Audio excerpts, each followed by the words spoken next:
अस्सलाम वालेकुम friends, welcome to Urdu किताब दोस्त नावल। उर्दू किताब दोस्त नावल की दुनिया में खुशामदीद। मैं हूं आपकी होस्ट नमरा अली। ज़ैद जुल्फ़िकार के ज़ेर कलम से तहरीर करदा नावल मेरे बिन जाए नावल का एपिसोड 1। इस एपिसोड को स्टार्ट करने से पहले आप दोस्तों से गुजारिश है कि इस वीडियो को लाइक और शेयर ज़रूर करें और साथ ही हमारे चैनल को सब्सक्राइब कर दीजिए। शुरू करते हैं अपने आज के इस एपिसोड को। रमज़ान उल मुबारक का चंद नज़र आने की खबर बाद में आई थी, पहले इसके आने की खबर आई थी। अभी शाम ही उमर साहब ने फ़ोन करके दुबई में मुकीम अपने भाई को रमज़ान उल मुबारक की मुबारकबाद दी थी कि उनके यहाँ रमज़ान एक दिन पहले शुरू हो चुका था। उन ममालिक में चंद नज़र आने की खबर देखी तो इन्हीं फ़ोन घुमा लिया। इन्होंने आगे से ये खबर दे दी। सच में वो अभी तक बेयकीन थे। इतने सालों बाद वो तो कह कहकर मन्नतें कर कर के भी थक गए थे और अब इन्हीं कहना ही छोड़ दिया था। जी भाई साहब, टिकट हो गई है, अनस कल शाम में आपके पास होगा। अब खबर नहीं कि आप रमज़ान का चंद पहले देखेंगे या मेरा चंद। वो मुस्कुराए लेकिन जरा उदास से, तुम भी आ जाते। जरा की जरा खामोशी हुई अम्मार। अब तो तेरी सूरत भी भूलने लगा हूँ यार। रोज की वीडियो कॉल किया हुई भाईजान। उधर से पूछा गया तेरे और मेरे दरमियान स्क्रीन आ जाती है छोटे भाई, मैं तुझे देख ही नहीं पाता, बस देखता रह जाता हूँ तो नजर ही नहीं आता। अच्छा अब उदास मत हूँ न, मैं भी आ जाऊंगा न। वो सांस भर कर रह गए। 20 सालों में ये हुआ था, वो कभी वापस नहीं आऊंगा से मैं भी आ जाऊंगा न, ये आ गए थे। चलो तेरी मर्जी, बाकी तेरा बेटा वो तो मेरा बेटा है, अब अपने घर आ रहा है तो कैसी परेशानी। वो कॉल कट गई लेकिन वो बहुत देर तक खामोश बैठे रहे, बेगम को आवाज देने से पहले तक। अनस, अम्मार का बेटा, मुझे पता है वो किसका बेटा है, मैं ये पूछ रही हूँ क्या वाकई। वो सांस भर कर रह गई। यकीन तो मुझे भी नहीं आ रहा। वो आ जाएगा, सामान रख कर कहेगा सलाम ताया अब्बू, तो यकीन आएगा। फातिमा पुरजोश थी। चलो शक्र है कि आंखों को भी नया चेहरा देखने को मिलेगा। यहीं तो आप ही या तीन मेरे अपने साल साल के देखे हुए, जरा जो जायका बदलना हो तो। फपो अम्मा और इनकी वो डशकरी नरस शमीम, हाय हाय, कभी कभी तो मुझे लगता है मेरी आंखों में तो मोतिया उतर आए गा। यही 6-7 चेहरे देख देख कर वो जरा धीमे से हंसे। और वो तुम्हारी भाभी साहिबा, इनके खानदान की गिनती किया हुई। हाय हाय, आप क्यों करते हैं ऐसा, सारे मूड का सत्यानाश कर देते हैं। अरे मैं पूछती हूँ, आपने आखिरी बार कब देखा है उनमें से किसी को। ये चंद कदम दूर हैं लेकिन हकीकत में 7 आसमान दूर हैं।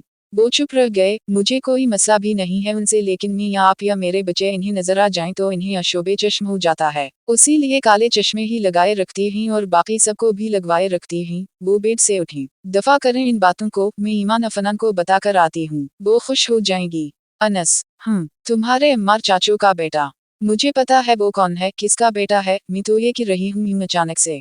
ईमान खामोशी से अपने काम में लगी रही थी। अफनान ने ही इंटरव्यू करने का बैरा उठाया। इन्हीं किया आफत आन पड़ी है, अच्छा भला दुबई छोड़कर यहाँ आने की आराम सुकून से रही वहीं, बल्कि हो सके तो हमें भी बलवा लें। बलवा ही ना ले कहीं, हाँ अमान ने तंजिया कहा था। वो पास ही मोबाइल लिए लेटा था। सारी जिंदगी गुजर गई सुनते सुनते कि हमारे चाचू बाहर रहते हैं, अमीर हैं, बिजनेसमैन हैं। फैज किया मिला उनसे हमें, अम्मी ने घोरा ये जो घर सारे का सारा तुम लोगों को मिल गया है न, वो इसलिए केस ने अपना हिस्सा छोड़ दिया है बड़े भाई को, और सारी जिंदगी के लगते आ गया है। तो ये बता पहले कितनी उम्र हो गई तेरी। 90 में लगा हवा है। नहीं, इससे ये पूछें इस साल ये कौन सी सपली लेगा फर्स्ट ईयर में।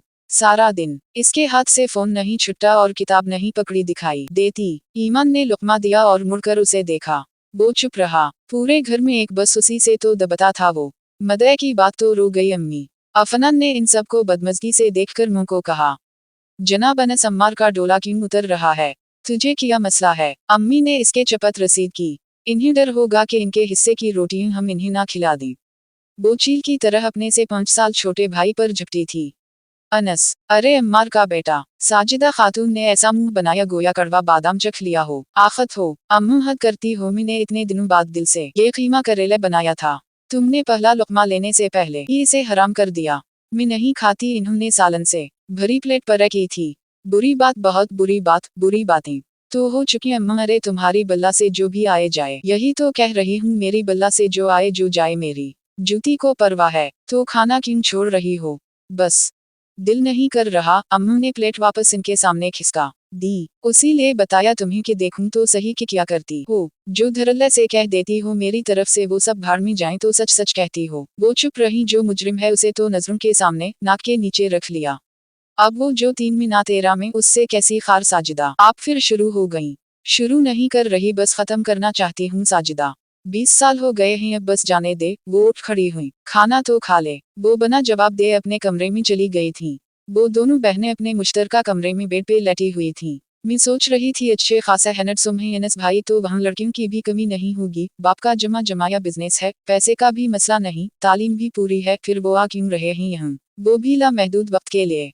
अफनान ने बहन की तरफ करूट ली। वो उनकी मुंदे लेटी थी। जोर से इसके सर के नीचे दबी कहनी खींची आपी।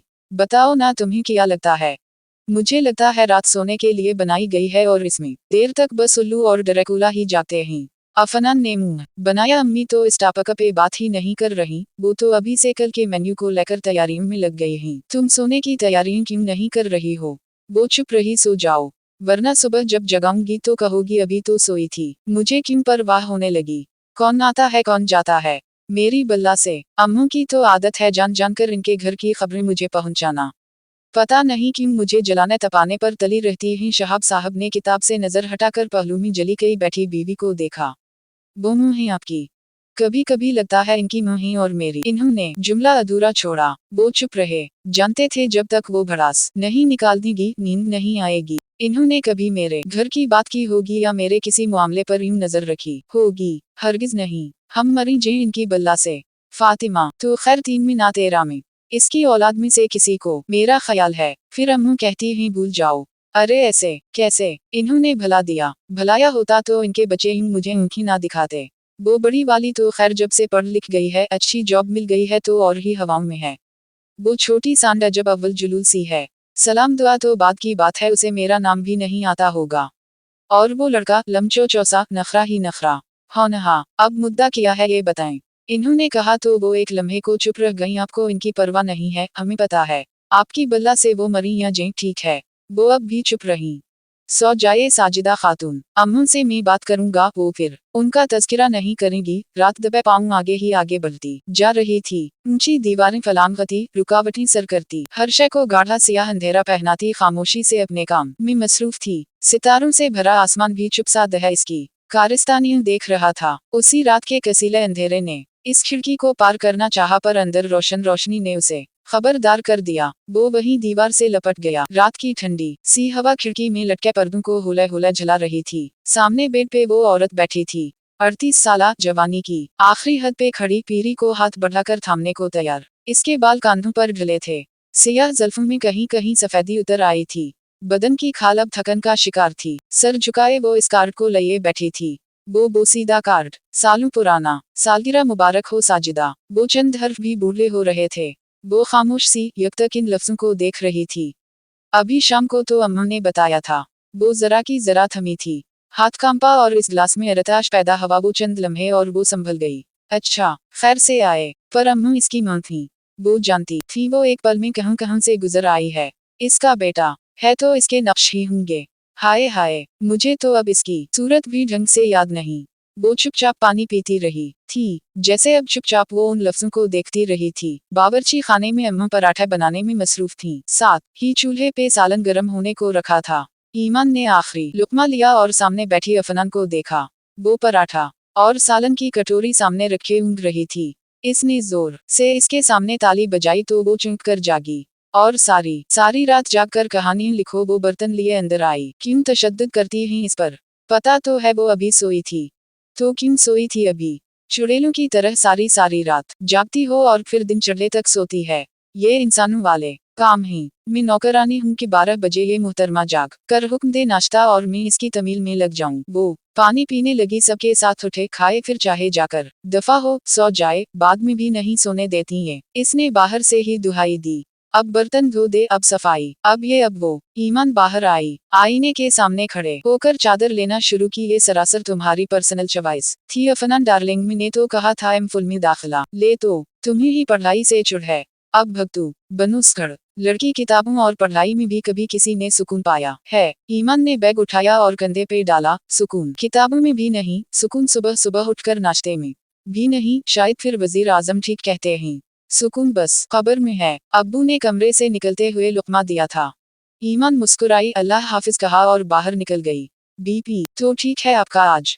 बस शुगर बढ़ी हुई है, मिठाई खाई थी कल। नर्स शमीम ने उनको देखा और इंजेक्शन भरने लगी। अरे कहूँ, अभी तो बस एक मीठी सी खबर सुनी है, मिठाई की जरूरत ही नहीं। अच्छा मुझे भी सुनाई वो खबर। अम्मू ने मुस्कुरा कर उसे देखा। अरे वो खबर सालिमपुरी की, पूरी दिखाऊंगी तुम्हें, शाम को कोई आ रहा है अम्मू जी। इसने इंजेक्शन लगाया और इनके कमीज का बाजू नीचे किया। हूँ एक उम्मीद, अच्छे दिनों की पहलियों ना भिजवाया करें। मुझे नहीं पसंद ऐसी गोलमोल बातें, वैसे भी गोल मुझे बस माल ही पसंद है। वो हंसी और इनके पास आ बैठी। कौन आ रहा है? बाहर वाले। इसकी आंखें खल गईं। सच्ची? मेरा मतलब। इन्होंने धीमे से मुस्कुराकर इस बात में सर हिलाया। मेरे मरहूम भाई की औलाद है, कासिम भाई। इसे देखने की ख्वाहिश रखे रखे ही चले गए। और इस बदनसीब की बदनसीबी देख बाप के जनाजे में भी शरीक ना हो सका। टिकट ही नहीं मिली तो हफ्ते बाद की। कहता अब क्या करूंगा आकर। वो आपके सगे भाई थे अम्मा जी। हम तो और किया, दो ही तो बहन भाई थे हम। मी बेवा 2 बच्चियां लेकर वापस मैके आई तो मेरी भाई की गोद में पहले से 2 मिस्कीन थे। मैं इन चारों की मां बन गई। भाई साहब बाप बन गए। मेरी 2 बच्चियां इनकी ज्यादा सगी थीं और इनके सगे मेरे अपने थे। उम्र की शादी हो गई फातिमा से तो मैंने साजिदा की भी कर दी। साजिदा बाजी के शौहर घर दामाद हैं।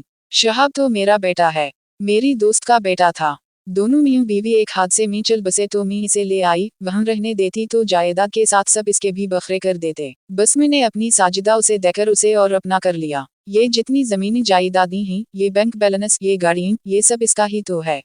यही क्यों रहे फिर? किसी और इलाके में जा सकते थे, किसी अच्छे इलाके में। मैं तो कभी ना छोड़ूं अपने माँ बाप और मरहूम भाई का घर। जब मैंने नहीं छोड़ा तो इन्होंने भी नहीं छोड़ा। अब भाई साहब का पोर्शन उम्र के खानदान के पास है और मेरा सब कुछ इनके पास है।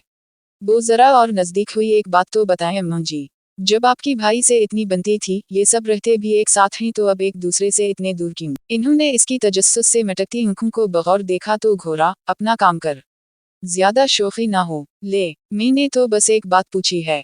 चल जा, मेरी इशराक का वक्त है। वो खुदा हाफिज कहकर बाहर आई तो अरमान कॉलेज बस के इंतजार में खड़ा था। आज भी लेट जी, और कल भी लेट होगी और इससे अगले दिन भी। आप में किसी जबान में कहूं कि मेरी सुनवाई हो, मुझे बाइक चला लेने दिया करें। ये रोज रोज के फसाद से जान छोटे भी नहीं। फिर कब? क़यामत से एक दिन पहले।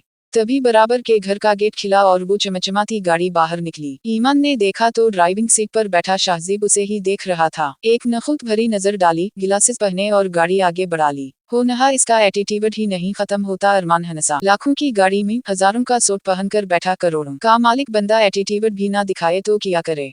तभी कॉलेज बस नमूदार हुई थी। वो जल्दी से भागा और इसमें सवार हुआ। वो इसके गायब होते ही चलने लगी थी। बड़ी सड़क पे कदम रखते ही वो गाड़ी नजर आई थी जो एक तरफ पार्क थी। वो आगे बढ़ी और दरवाजा खोलकर अंदर बैठ गई थी।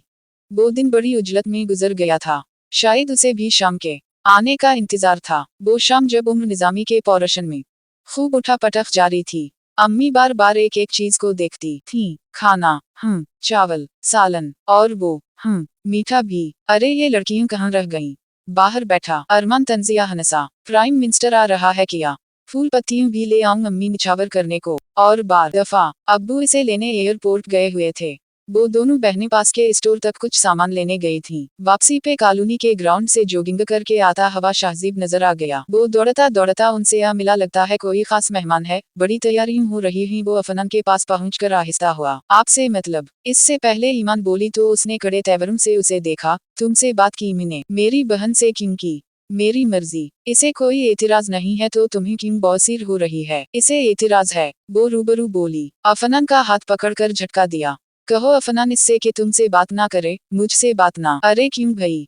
वो कहते कहते सटपटाई। वो जोर से हंसा, इस्तेहजा से उसे देखा और फिर से दौड़ने लगा। किया आपा, हर बार पनगा लेना जरूरी है क्या? पनगा मैंने लिया कि इसने? ओ ना, घमंड ही खत्म नहीं होता।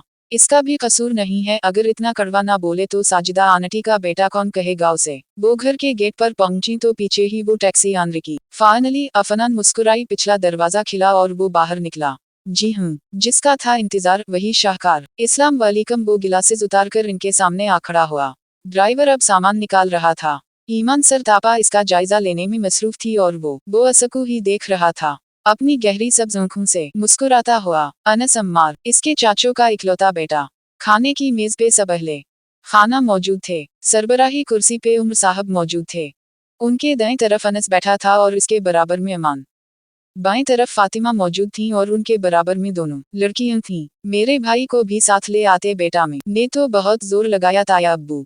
बार बार कहा कि आपकी भी टिकट करवा देता हूँ, दोनों बाप बेटा इकट्ठे ट्रेवल करेंगे, पर तुम जाओ मैं भी आ जाऊंगा। वो चुप रह गए। ये लो बेटा, फातिमा ने बिरयानी की ट्रे इसकी तरफ बढ़ाई। बस आंटी, मैं फुल हो चुका अभी से। अरमान ने हैरानी से देखा। 12-14 घंटों में बनने वाले खाने को 12-14 मिनट तो दें अनस भाई, खाना तो यही है, कौन सा भागा जा रहा है। तरावी के बाद एक शिफट और सही। वो मुस्कुराए, बिल्कुल तुम्हारा अपना घर है, जैसे मर्जी रहो, जैसे मर्जी खाओ पियो। लो अम्मू, तुम्ही कल से मोहब्बत के उबाल उठ रहे थे, ये मोहब्बत है। 4 घंटे हो गए उसे आए। दादा की सगी बहन को सलाम तक करने की तौफीक नहीं हुई। वो ईशा की नमाज पढ़ने को थी जब साजिदा खातून ने अंदर आकर कहा था, जैसे तुमने अपने घर के दरवाजे तो खोल ही रखे ही इनके लिए। वो सलाम करने आता और तुम तो सलामती भेज ही देती इस पर। घर आए मेहमानों से कैसे पेश आते ही, ये मुझे खूब आता है अम्मा, भले वो मेरे दुश्मन क्यों ना हूँ। अरे रहन दो बीबी, देखी मैंने तुम्हारी मेहमान नवाजी। अभी शुबे रात पे ही वो अफनान आई थी नी चावल लेकर, कैसा लताड़ा था तूने उसे। इस सब के बाद वो इस बच्चे का मजाक क्यों उड़वाते, यहाँ भेजकर वो इन्हीं देखकर रह गई। मैंने ही मना कर दिया था फातिमा को, मैं खुद मैं लाऊंगी, इससे कोई जरूरत नहीं उसे घर बल्ला कर तमाशा लगाने की। मैं तमाशे लगाती हूँ, वो जोर से बोली। अम्मू भी ने हाथ से दफा किया। अरे जाओ बीबी, नया महाज ना खोलो, मेरी नमाज का वक्त है, तरावी भी पढ़नी है। जाओ तुम भी, अल्लाह रसूल का नाम ले लो 2 घड़ी। वो पैर पटकती निकल गई थी। खैरियत से पहुंच गए। जी अब्बू, वो टेरेस पर टहलटा बाप से बात कर रहा था। सब ठीक है न? जी, सब आपको याद कर रहे थे। मैंने कहा था न पहले, इस घर के बेटे आप ही, आपका मुझसे पहले कदम रखना बनता है। वो मुझसे पहले आपको देखना चाहते थे अब्बू। वो चुप रहे। आप ठीक हैं? दवा ली? हाँ ले ली, देख ली। मुझसे वादा किया था कि कम अज कम दवा वक्त पर लेंगे। हम बाबा ले ली। गुड। वो मुस्कुराया। कुछ लम्हे खामोशी की नजर हो गए थे। वो जानता था अब वो क्या पूछना चाहते हैं। वो ये भी जानता था वो कभी नहीं पूछेंगे पप्पो अम्मा से मिले नहीं। ताई अम्मी कह रही थी वो खुद मिलने आएगी। मेरा सलाम कहना। जी अच्छा, मेरा कमरा क्यों? अरमान ने गुस्से से मुंह को देखा। और मेहमान को ड्राइंग रूम में सोने को कहूँ, मेरी बल्ला से बाथरूम में चलाएं। अरमान, इन्होंने सख्ती से कहा। वो सुन लेगा तो क्या सोचेगा, इतने संगदिल हैं हम। वो दंत कुचकिचा कर रह गया। कुछ दिनों की बात है, बहनों के साथ रूम शेयर करने में किया है, या बाप के साथ सौ जाओ, मैं लड़कियों के साथ रुक जाती हूँ, माफ करें मुझे अब्बू के खराटे, मैं ड्राइंग रूम में ही ठीक हूँ। वो तकिया उठाकर निकल गया था। वो इसे देखकर रह गई। ये लड़का किसी दिन बीपी हाई करवा के रहेगा। हर वक्त गुस्सा, हर वक्त। अंदर दोनों लड़कियां तरावी पढ़ने में मसरूफ थीं।